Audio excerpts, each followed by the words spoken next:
Okay, this next topic is not in the slides and it's not in the book, but I think it really kind of sets the context for how you're going to do a project and solve a problem. I'm going to borrow Gail's book here for just a second again. I showed you the map in the front.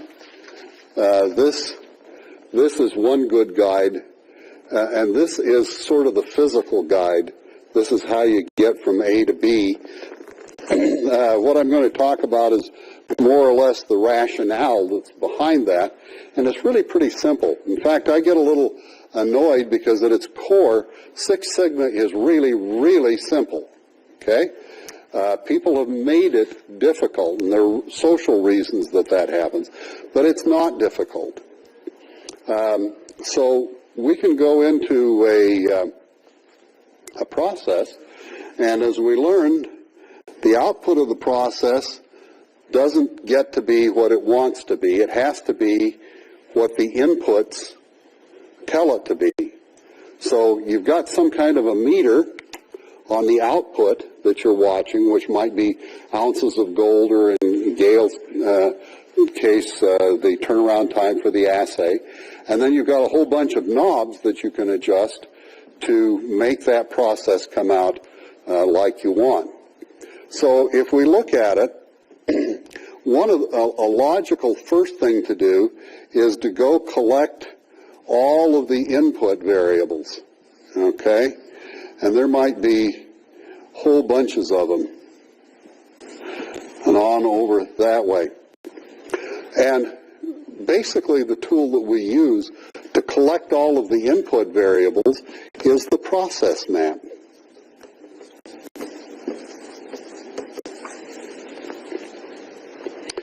So that's why we have you do that. Basically, in a process map, you're cataloging the input variables. Then you have to make some sort of a decision about which variables are the strong ones and which ones aren't so strong. It's a fundamental rule of the universe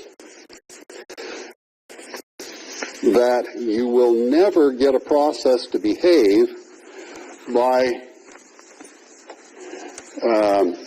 working on the weaker variables. You have to find the vital few and work on those. So the very next thing we do after the process map is we start to arrange these input variables by their strength, right? Put them in descending order like this so that we get the strong ones over here. Now, Gail, a minute ago, we talked about your process, and we made ourselves a little list. You made the mistake of sitting in front, so you get to do this for 4 days.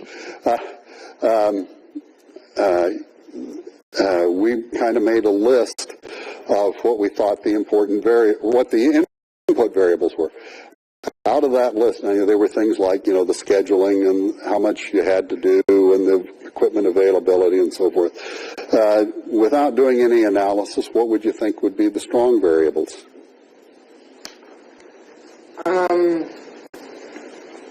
Well, in our situation right now, yeah,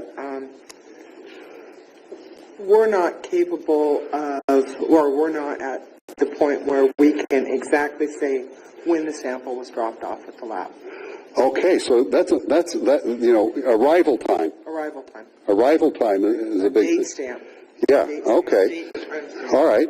So over here we might have the arrival time, and we might have things like the loading in the department and scheduling of people. Over here you might have input variables like, is it raining or not, which might make a little difference, right? Or the customer. Yeah, okay. All right. Now, what we'll do, we'll make a first cut at this using the C&E matrix, okay? So process map, cause and effect matrix. And this is really just kind of surmising what we think the strong variables are. Later on, when we get into data mining and you're learning regression and you're learning analysis of variance and all of those fun tools, then we can put some real solid numbers on some of these. So I'm going to put data mining over here. Now, for reasons that are probably more complicated than you want to hear right at this moment, the strong variables are more important than you think they are, and the weak variables are less important. And the reason is variation does not add linearly.